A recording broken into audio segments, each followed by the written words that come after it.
Hello student, welcome back to my YouTube channel FA Assam Knowledge. তো আজি আমি এনে এটা বিষয়ত আলোচনা কৰিম যিটো বিষয় আজিকালি ল'ৰা ছোৱালী ছাত্ৰ ছাত্ৰীৰ বাবে এটা কমন প্ৰব্লেম হৈ পৰিছে। মানে পঢ়িবলৈ মনে নাযায়, পঢ়া বাদ দি বাকী সব কাম কৰিবলৈ মন যায়। কথাবোৰ শুনি তোমালোকৰ নিশ্চয় ভাল লগা নাই। যদি ভাল লগা নাই তেন্তে ভিডিঅ'খন ইয়াতে স্কিপ কৰি দিয়া আৰু যদি পৰীক্ষাত ভাল নম্বৰ বা ভাল ৰিজাল্ট কৰিব মন আছে তেন্তে ভিডিঅ'টো শেষলৈ চাবা আৰু চেনেলখন ছাবস্ক্ৰাইব কৰি দিবা। তো ব'লা আমি ভিডিঅ'খন আৰম্ভ কৰোঁ। তো প্ৰথমতে মই ক'বলৈ ওলাইছোঁ যে ছাত্ৰ জীৱনৰ উদ্দেশ্যটো কি। তোমালোকৰ ছাত্ৰ জীৱনৰ উদ্দেশ্যটো প্ৰথমতে নিজৰ উদ্দেশ্য বনাই ল'ব লাগিব। ছাত্ৰ জীৱনৰ মূল উদ্দেশ্য হৈছে পঢ়া লিখা। তো তোমালোকে পঢ়া লিখা বাদ দি যদি বেলেগ কামত মাথা মাৰা, বেলেগ কিবা এটা চিন্তা কৰি থাকা তেন্তে নহ'ব ন। ছাত্ৰ জীৱনৰ লক্ষ্যটো পূৰণ কৰিব হ'লে তোমালোকে প্ৰথমতে পঢ়া লিখাত মন দিব লাগিব। ছাত্ৰ ছাত্ৰীসকল, তোমালোকে কেতিয়াও চিন্তা কৰিব নালাগে যে মই পাৰিম নে নাই। তোমালোকে মাথো এটা কথাই মনত ৰাখা যে মই পাৰিম আৰু মই কিয় নোৱাৰিম। তো যদি তোমালোকে পৰীক্ষাৰ আগত এনেকুৱা এটা কথা চিন্তা কৰি থাকা যে মই 90% পাম নে নাই, মই 80% পাম নে নাই, তো সেইবিলাক চিন্তাধাৰা এতিয়া মনৰ পৰা আঁতৰাই দিব লাগিব। বিকজ তোমালোকৰ মনত কনফিডেঞ্চ ৰাখিব লাগিব যে মই পামেই, কিয় মই নাপাম। তো কনফিডেঞ্চ যদি তোমালোকৰ ভিতৰত নাথাকে তেন্তে তোমালোকে কোনো এটা পৰীক্ষাত কোনো এটা কামত কেতিয়াও সফলতা লাভ কৰিব নোৱাৰিবা। তো তোমালোকৰ সফলতাৰ কাৰণে কনফিডেঞ্চ বহুত ডাঙৰ বস্তু হয়। যদি তোমালোকৰ ভিতৰত কনফিডেঞ্চ থাকে তেন্তে তোমালোকে যিকোনো কাম সহজতে কৰি শেষ কৰি দিব পাৰিবা। তো যদি কনফিডেঞ্চ নাৰাখা তেন্তে নিজকে ল' লেভেল বুলি মনত এটা ভাৱ আহি যাব। তো ল' লেভেল বুলি যদি মনত এটা ভাৱ আহি যায় তো জীৱনত মাথো ৰিগ্ৰেটৰ বিষয়ে আৰু একো কৰিব নোৱাৰিবা। তো ষ্টুডেণ্ট, কনফিডেঞ্চ বহুত এটা ডাঙৰ বস্তু।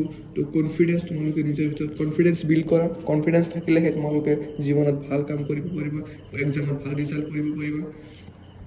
আৰু দ্বিতীয়ত আছে যে নিজক কেতিয়াও বেলেগৰ লগত কম্পেয়াৰ নকৰিবা। ছাত্ৰ ছাত্ৰীসকল, সদায় নিজৰ লগত নিজকে কম্পেয়াৰ কৰিবা যে যোৱাকালি মই কি কৰিছিলোঁ আৰু আজি মই কি কৰি আছোঁ। যদি তোমালোকে সেইটো ভাবা যে অমুকে ইমান নম্বৰ পাইছে, অমুকে ইমান ঘণ্টা পঢ়ি আছে, মই কিয় পৰা নাই, তো অমুকে পঢ়ি আছে, পঢ়ি থাকক। অমুকে এটা কাম কৰিব পাৰিছে, পাৰক। তুমি এটা কাম নোৱাৰা, সেইটো কথালৈ চিন্তা কৰি লাভ নাই। কাৰণ তুমি যিটো কাম কৰিব পাৰিবা সেই মানুহজন সেই কামটো কৰিব নোৱাৰিবও পাৰে। তো তুমি বেলেগৰ বস্তু লৈ বা বেলেগৰ কিবা এটা কাম লৈ, বেলেগৰ কিবা এটা পিন্ধা লৈ কেতিয়াও জেলাচি ফিল কৰিব নালাগে। কেতিয়াও বেলেগৰ লগত কম্পেয়াৰ নকৰিবা। সদায় নিজৰ লগত কম্পেয়াৰ কৰা যে আমি বা মই কি কৰিছোঁ, মই কি ভাল কাম কৰিছোঁ, মই কি বেয়া কাম কৰিছোঁ, মই যোৱাকালি কি কাম কৰিছিলোঁ, মই আজি কি কাম কৰি আছিলোঁ।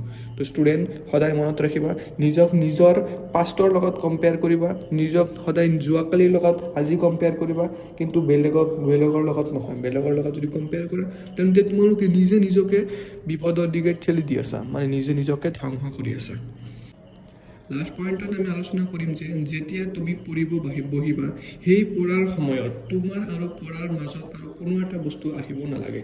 যে যেতিয়া পঢ়িব বহাৰ সময়তে তোমালোকৰ যেতিয়া টেবুলখনত বহিবা বা বেডখনত কিতাপ কেইখন লৈ বহাৰ পিছত তোমালোকৰ মনত চিন্তাধাৰা এইটো আহি যায় যে মইতো পঢ়াই নাই, মইতো এতিয়া ইমানখিনি পঢ়িব পাৰিমনে, মইতো ইয়াৰ নিচিনাকৈ ইমান সময় পঢ়িব নোৱাৰোঁ। তো ষ্টুডেণ্ট, সেইবিলাক ভাবাৰ সময় নাই। বা যোৱাকালি মই কি কৰিছিলোঁ সেইটো চিন্তা কৰি যদি আজি কিতাপখন মুখত লৈ বহি থাকা তেন্তে তোমাৰ ফিউচাৰখন নিজে তুমি বৰবাদ কৰি আছা আৰু একো নহয়। যদি ভাবা যে নাই, যোৱাকালি মই যি কৰিছোঁ আজি মোৰ পঢ়িব লাগিব, তো মনত পঢ়াৰ টাইমত তোমাৰ ভিতৰত যিমান চিন্তাধাৰা আছে চব বাদ দিব লাগিব। পঢ়াৰ সময়ত চিন্তা কৰি আছা যে অহাকালি মোৰ বাৰ্থডে আছে, বাৰ্থডে পাৰ্টিত যাম, অহাকালি মই সেইটো খাম, অহাকালি মই কলেজৰ পৰা স্কুলৰ পৰা মই সোনকালে আহি যাম, অহাকালি মই এই বস্তুটো শ্বপিং কৰিম, এইবিলাক বস্তু বাদ দিব লাগিব। পঢ়াৰ সময়ত তোমাৰ আৰু পঢ়াৰ মাজত কোনেও আহিব নালাগে। যিয়েই নহওক ছাত্ৰ ছাত্ৰীসকল, যেতিয়া পঢ়াত বহিবা তেতিয়া পঢ়াৰ সময়ত এনেকুৱা এটা চিটুৱেশ্যন ক্ৰিয়েট কৰা উচিত যে তোমালোকৰ ভোক লাগিছে নে নাই সেই কথাটোও চিন্তা আহিব নালাগে। কিন্তু তোমালোকে কি কৰা, পঢ়াৰ সময়ত বাকী চব কাম কৰা কিন্তু পঢ়া নহয়। পঢ়াৰ সময়ত বিভিন্ন চিন্তাধাৰা, বিভিন্ন খেল ধেমালিৰ কথা, বিভিন্ন বন্ধুবৰ্গৰ কথা কি আলোচনা কৰিছিলে সেইবোৰৰ কথা ৰিকগনাইজ কৰা, সেইবোৰৰ কথা ৰিপিট কৰা বাৰে এইবিলাক চিন্তাধাৰা বাদ দিব লাগিব। তোমালোকে মাথো এটাই চিন্তা কৰিব লাগিব যে মই এতিয়া পঢ়িব বহিছোঁ, মোৰ এতিয়া পঢ়িব লাগিব আৰু মই ইমানখিনি পঢ়িম, মই ইমানখিনি আজি শেষ কৰিব লাগিব, বা মই মোৰ পৰীক্ষাৰ ৰিজাল্টখন বহুত ভাল কৰিব লাগিব, তো মই আজি পঢ়িব লাগিব। তো আজিৰ কাৰণে ইমানেই। তোমালোকে ভাল কৰি মাথো পঢ়া। এতিয়া এক্সামৰ কাৰণে 10-15 দিনমান আছে, তো ভাল কৰি পঢ়িলে সুন্দৰ ৰিজাল্ট কৰিব পাৰিবা। বেলেগৰ কথা চিন্তা নকৰিবা, বেলেগে যি কয় কওক, মানুহৰ কাম হ'ল কোৱাই, তো মানুহে ক'বই। তো কোনো ধৰণৰ মনত সেই আৱিৰ্ভাৱটো আনি লাভ নাই যে মই নোৱাৰিম। তোমালোকে পাৰিবা, তোমালোকে কৰা, কৰি থাকা।